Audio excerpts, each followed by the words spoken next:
Dad, who is she?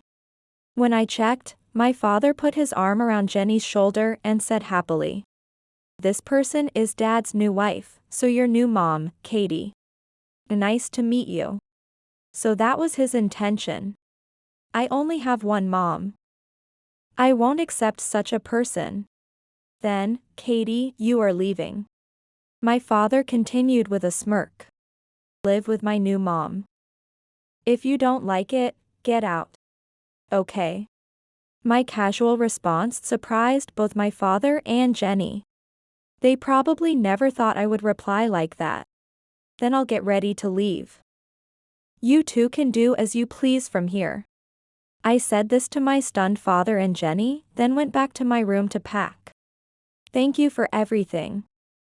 Oh, from now on, you are a stranger to me. I won't know anything that happens to you. A month later, a frantic call from my father. Katie, help me. I don't have a father. My name is Katie. I am a 15-year-old third-year middle school student. I was born the only daughter of my parents and have always been cherished and loved. I thought I was the happiest child there could be. But it seems that was not the case. I came to understand this clearly when I was in 6th grade. Is that you, Katie? One day when I was in 6th grade, as I was leaving school, a flashy woman was waiting at the gate and approached me saying that.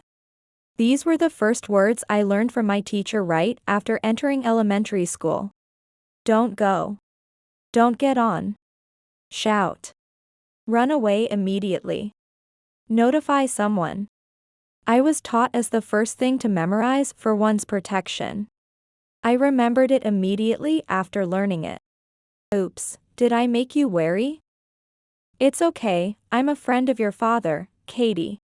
The woman with flashy blonde hair styled in a bouffant, wearing large sunglasses and flashy clothes, said with a grin. But by that time, I already knew. Adults who say they are all right are often not all right. I had seen it in dramas where kidnappers would say that and then abduct children. I know you're Katie, see? The woman rustled through her flamboyantly decorated bag and pulled out an equally decorated smartphone. The nails holding the smartphone were so long, I wondered how she managed to live with them. Look. The woman showed me the screen of her smartphone, which displayed a photo of me. It was a photo taken with my parents at a church during my first communion. It was the same photo as the wallpaper on my kid's phone. Why does this woman have this photo? Shocked, I became even more unable to respond. Wondering why I have this? It's not mysterious at all, your dad gave it to me. She laughed joyfully and put her smartphone back in her bag. Well, my name is Jenny. Sorry, but could you tell your mom to give me your dad quickly? After saying just that, the woman named Jenny quickly left. I was already in 6th grade, and although the meaning was vague, I could understand it. But I didn't know what to do in such a situation. I went home stunned, and without saying anything, I decided to just look at my mother, who greeted me with a welcome back. Or rather, I couldn't say anything, that was probably the real situation. Then, superficially, life continued as before. Because my father was always the same father. Kind and family-oriented. Handsome with aspirations of becoming an actor, and tall and slender. He was my proud father. But a lump remained in my heart. Small, hard, cold, and heavy. I was always conscious of this lump, no matter what I did. And without saying anything, I graduated from elementary school and became a middle school student. My parents attended the entrance ceremony as normal parents and, as usual, took a photo in front of the middle school's main gate. Me in my middle school uniform with a white flower corsage on my chest. Flanked by my parents in suits, against the backdrop of blooming flowers. To anyone looking, we were just a normal, happy family. But maybe it wasn't really so. Thank you. I was thinking about these things, but I was brought back to reality by my father's voice. After thanking the person who took our photo, he came back and showed us the screen. I wondered if he would also give this photo to that woman named Jenny. What's wrong? No, it's nothing. My mother, seeing the strange look on my face as I viewed the photo, spoke to me with concern. I looked at her, then at my father, and thought to myself that I could never tell her. Even if it were true that my father had that kind of relationship with the woman named Jenny, it would be okay, as long as my mother didn't know.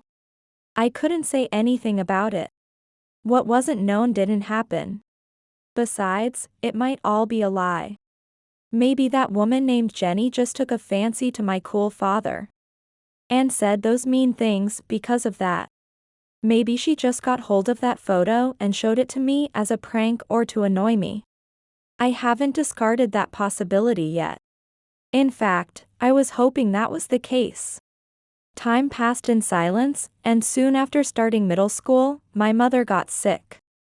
The diagnosis was severe, a disease that would likely end her life soon. No, that must be a lie. My mother told me the truth herself.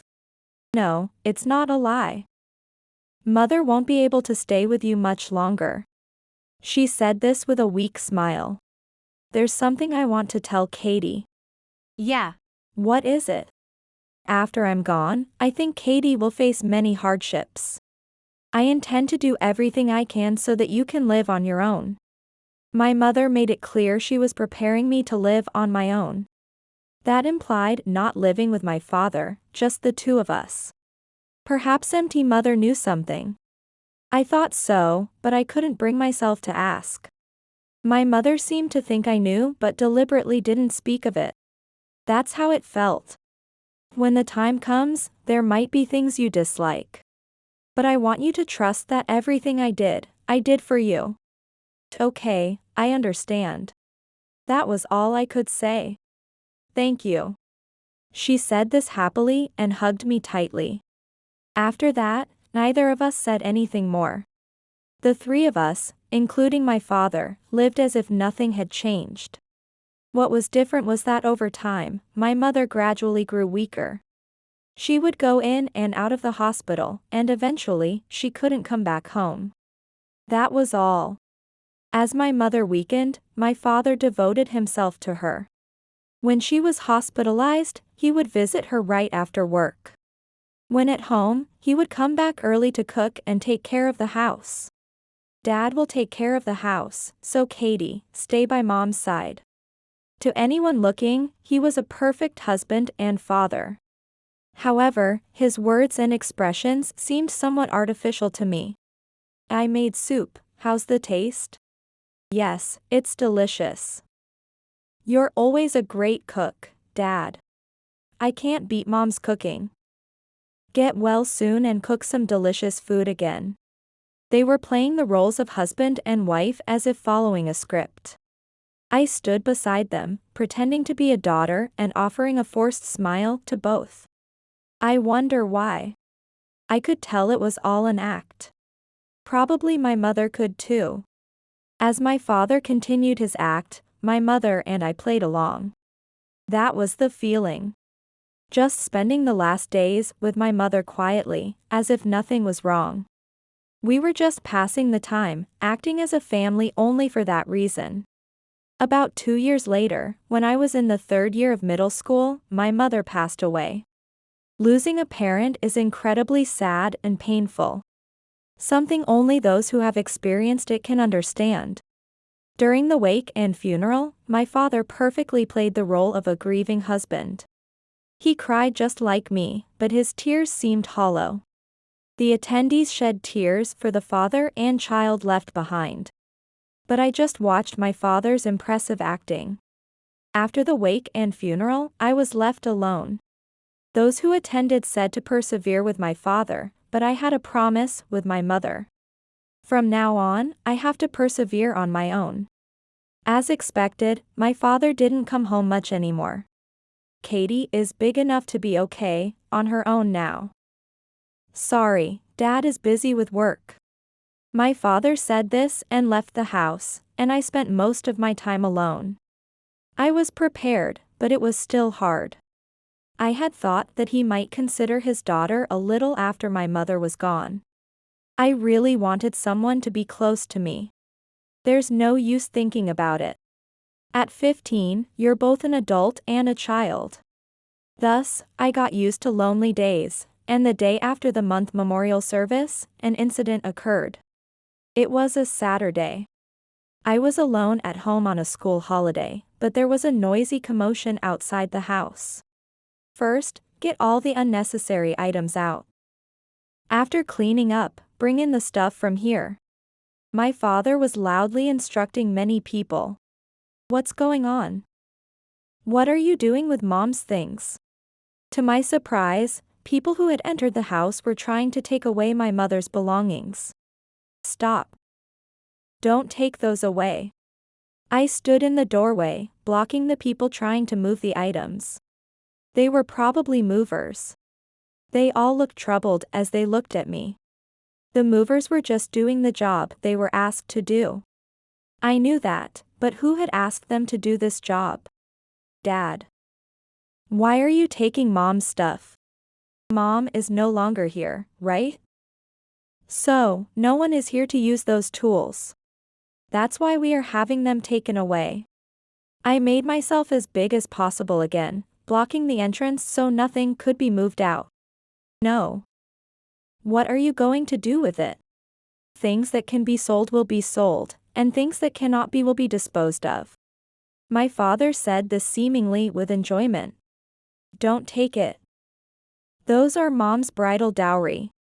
My mother's parents, that is, my grandparents, were wealthy. And the dowry they prepared for her was of very good quality. What the movers are trying to take away now is that very dowry. The movers, hearing my words, looked at each other with troubled expressions. These tools were made by a craftsman for when Mom was a child, for her marriage. They are very important. Wow, that sounds amazing. As I was desperately pleading, I heard such a voice from behind me. That's fine, then I'll use it. It was Jenny. Jenny pushed past me and entered the foyer, examining Mother's bridal dowry. I don't really understand, but it's like an antique, right? Keep it, because I'm going to use it. All right, put it back. Even though my father hadn't stopped it when I asked. He put my mother's things back when Jenny asked. Dad, who is that person? When I checked, my father put his arm around Jenny's shoulder and said happily. This person is Dad's new wife, so your new mom, Katie. Nice to meet you. So that was his intention. I only have one mom. I won't accept such a person. Then, Katie, you are leaving. My father continued with a smirk. Katie is still a child. If you don't listen to Dad, you can't live on your own, can you? This is my and Mom's house. Kick that woman out. So mean, telling me to get out. Jenny pretended to cry as if she was really hurt. Apologize to Mom. Then you can live here together. Don't let that woman into the house. I absolutely refuse to live with her. She's saying this. Hey, darling, what will we do? Jenny clung to my father, and he was flattered. Well, if you really hate it that much, Katie has to leave. Dad. My father uttered something unbelievable. Live with my new mom. If you don't like it, get out. Okay. My casual response surprised both my father and Jenny. They probably never thought I would reply like that. Then I'll get ready to leave. You two can do as you please from here. I said this to my father and Jenny, then went back to my room to pack. Though I say packing, there wasn't much of importance left in this room. Most of my belongings had already been moved to another place. My father hadn't entered my room, so he seemed completely unaware. I quickly gathered my school supplies and daily necessities. Thank you for everything. Oh, and from now on, we are strangers. I won't know anything that happens to you. I ignored my father and Jenny and walked out of the house. A taxi I had called arrived immediately, and I got in and told the driver the destination. Goodbye, Dad. It turned out just like Mom said. I murmured quietly from the back seat of the taxi. The destination was a large house in the suburbs, my grandparents' house. Katie, you did well. My grandparents greeted me with tears. I also, finally relieved, clung to my grandmother and cried. Even so, I never thought it would really come to this. We were completely deceived.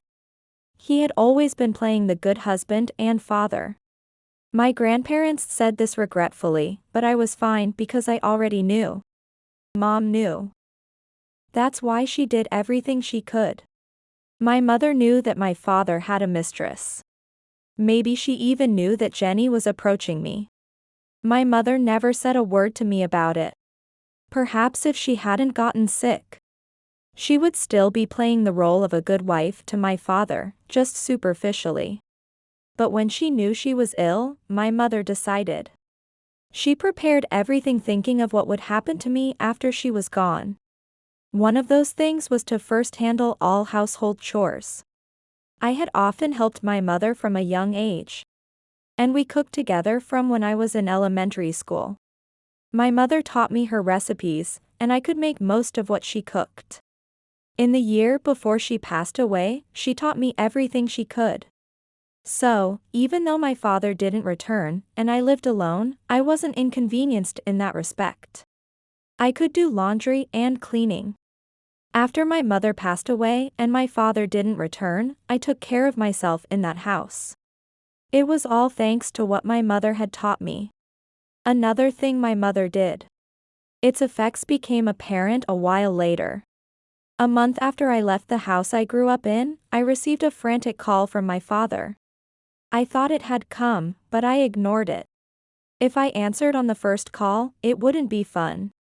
I turned off the volume of my smartphone, left it in my room, went to school, and didn't touch it until I got back. At night, after taking a bath and when it was time to sleep, I finally picked it up. When I looked at the call history, there were as many as 300 entries. The smartphone rang in front of me. The sound was off, but the screen lit up to notify me. Maybe it's time. I silently answered the phone. Hello, Katie. Why didn't you answer immediately? Do you know how many times I called? I was suddenly yelled at. How rude. I didn't reply. Hello, Katie, right? Why aren't you responding? I was still silent. Katie, it's Dad. You haven't forgotten my voice, have you? I want to forget, but unfortunately, I remember. Katie, help me. I don't have a father, do I? After saying just that, my father was silent for a moment, then continued. It's Dad. I'm in real trouble, can you help me? Katie isn't the kind of daughter who would abandon her parents, right? His cajoling voice was creepy. As I said earlier, I don't have a father. Katie. You must have the wrong number, please check it. After hanging up, I turned off my smartphone. I probably won't hear the voice of the person who was my father ever again. I plan to cancel this smartphone service soon. Perhaps because I stopped answering the phone the next day. My father and Jenny came to my grandparents' house. Let me see Katie. You guys must have influenced her. Send her back right away. That's right. A young and beautiful mom has come to pick you up, so hurry back. Katie, I'll forgive you now. Give back that house. Then you can come back. My father and Jenny had been kicked out of the house because, apparently, I own it. Before she passed away, my mother had transferred the ownership of the house and various other things to my name. The house was a gift from my grandparents when my mother got married. As soon as she learned about her illness, she took action to transfer the house to me. Of course, she paid the inheritance tax as well. However, she didn't tell my father about this. So, my father must have thought that he, as the husband, had rights to that house. He was panicked because he thought he was entitled to my mother's estate. I had my lawyer, who is also my guardian, send a notice of eviction to my father. That's when he realized the situation and contacted me in a panic. If he doesn't vacate within 1 month, I will sue. That's what the letter said. At the same time, I had it written that all the furniture in the house is mine. And if anything is damaged, I will claim damages. I had taken photos of all the household items before leaving. I remember the movers handling them quite roughly. Maybe Jenny damaged them too. Such high quality, one-of-a-kind artisan furniture would cost a lot to repair. Hopefully, it isn't damaged. About 10 days after my letter of confirmation was delivered, I received one from my father. It included a will written by my mother, stating that all her property was to be left to my father. It seemed to be something my mother had written earlier. To my grandparents. The will stated they must transfer all of my mother's estate to my father immediately. It accused my grandparents of deceiving their precious granddaughter and destroying the relationship between father and daughter. It demanded that they return me immediately. In response, we sent another letter of confirmation. Unfortunately, that will is invalid because there is a newer will. The most recent will takes precedence. The will my father had was dated just after my mother learned of her illness. The other one was dated the day before she died. My mother had prepared the will in advance and handed it to the lawyer with the date inserted when the time was right. No newer will exists. In my mother's trembling handwriting, I could feel her resolve to leave nothing to my father. Her will stated all her estate was to be left to Katie. Katie is to be adopted by her grandfather, and her father is not to have custody. All related procedures are to be handled by the lawyer who is Katie's guardian. While most of my mother's property was already in my name, her intent was clear. Not to give even a single penny to my father. A few days after sending the second notice of confirmation, I received a call from a lawyer hired by my father. He said my father wanted to meet me. Your father thinks Katie is under some misunderstanding. He says you left home suddenly and treated him this way. What happened? My father had hidden Jenny's involvement from the lawyer, claiming I had suddenly gone to my grandparents' house without saying anything, and became unreachable. When he tried to visit my grandparents' house, they called the police and refused to let him see me. He feared that I might be held captive by my grandparents. He was very worried. My daughter is still a minor. He argued that she couldn't have agreed to be adopted by her grandfather without the consent of her biological father, her legal guardian. Maybe my grandparents had misled her with lies, and she believed them. She's my precious only daughter left by my wife. Please, I beg you, help me get my daughter back. The sight of your father speaking through tears was pitiable, and it was hard to watch. The lawyer spoke of this with apparent difficulty. Your father thinks that Katie is a bit confused after losing her mother. He also lost his beloved wife and couldn't empathize with his daughter's feelings. He says that might be the reason. It had always been like this while my mother was alive, but why was he so theatrical? Maybe it was because he had aspired to be an actor. I remember something. On her deathbed, my mother entrusted me to my father, and he, holding her hand, agreed. Even my grandparents, who had always been suspicious of him, were moved to tears by this scene straight out of a drama. I watched coldly as my father held my mother's hand. I felt no warmth of affection there. He continued acting until the end, didn't he? I said this and then played a recording for the lawyer. It was from the day the movers came to our house, and from when they came to my grandparents' house. The recording revealed my father's true nature. The lawyer changed his expression after listening to it. My father had been acting like he cherished me and my mother all along. But after my mother died, and it was time to bring Jenny into our home, his true face was revealed. I finally had the evidence in my hands. No, this seems to be a different story. I apologize. The lawyer apologized politely and left. He later informed me that he had refused my father's request and had demanded a penalty for the false information provided for his defense. I believe that after this incident, no one will take on your father's defense anymore. That makes sense. If the truth were told, no one would support him. There was a reason why my father continued with his act, and why my mother accepted it. My father was my mother's first love. When she was a middle school student, just like me now, she went to see a play and became a fan of my father. Back then, my father belonged to a small theater troupe and was aspiring to be an actor.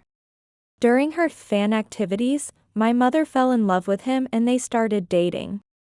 My grandparents, who were opposed to their relationship due to the 8-year age gap and his unsuccessful acting career, eventually allowed them to marry because my mother became pregnant with me right after graduating from college.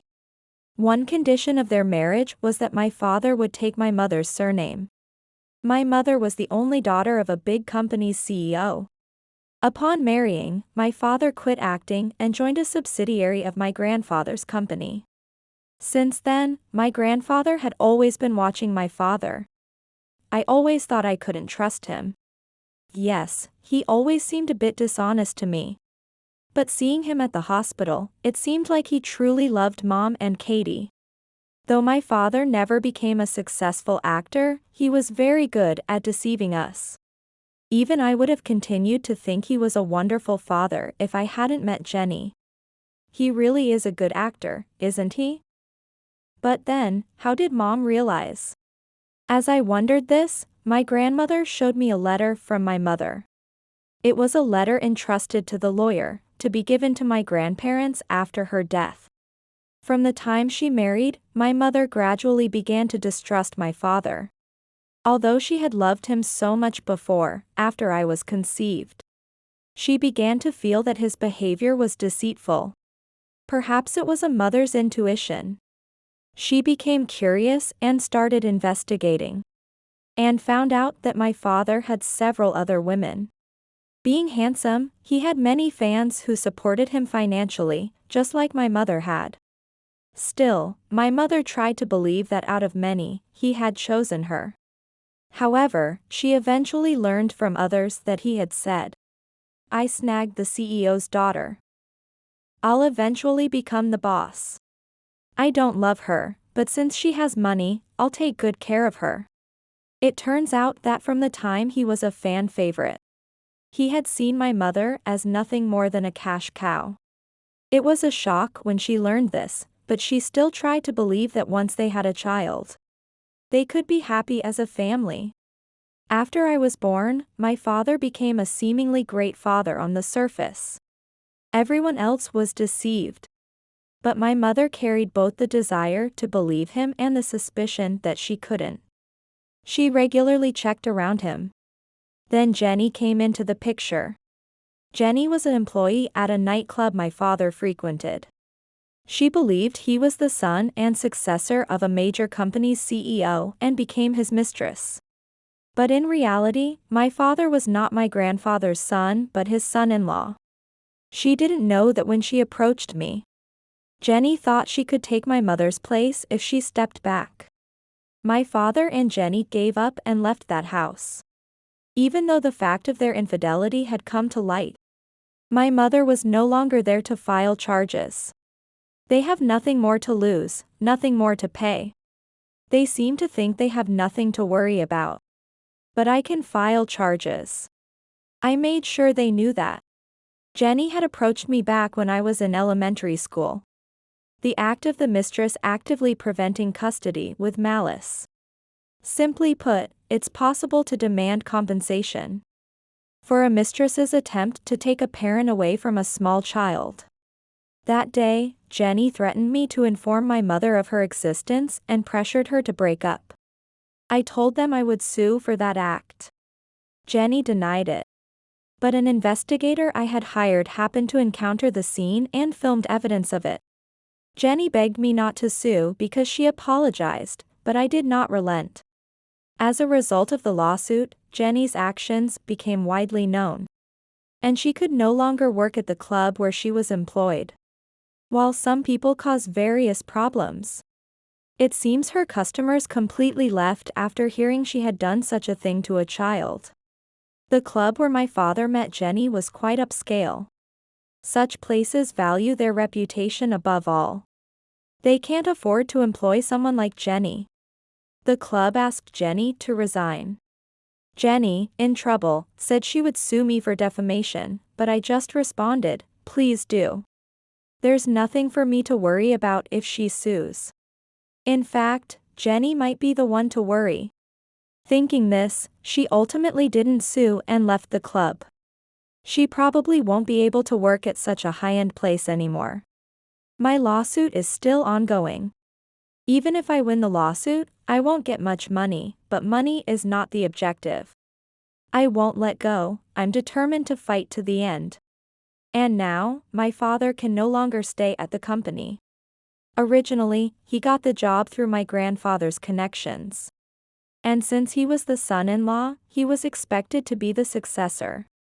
That's why no one could say anything about what he did, but now it's known that his daughter, kicked him out of the house, and that he had been with Jenny, his mistress, for many years. Apparently, he was never very good at his job. Well, he could only put on a competent face, acting was his only skill. Making him appear sharp, but frankly, he was incompetent. Everyone came to realize that once again. Truly, despite such acting skills, he failed as an actor.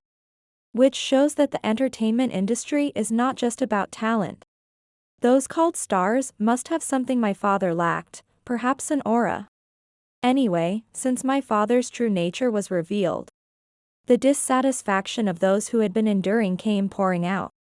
He became like sitting on a bed of nails everywhere he went.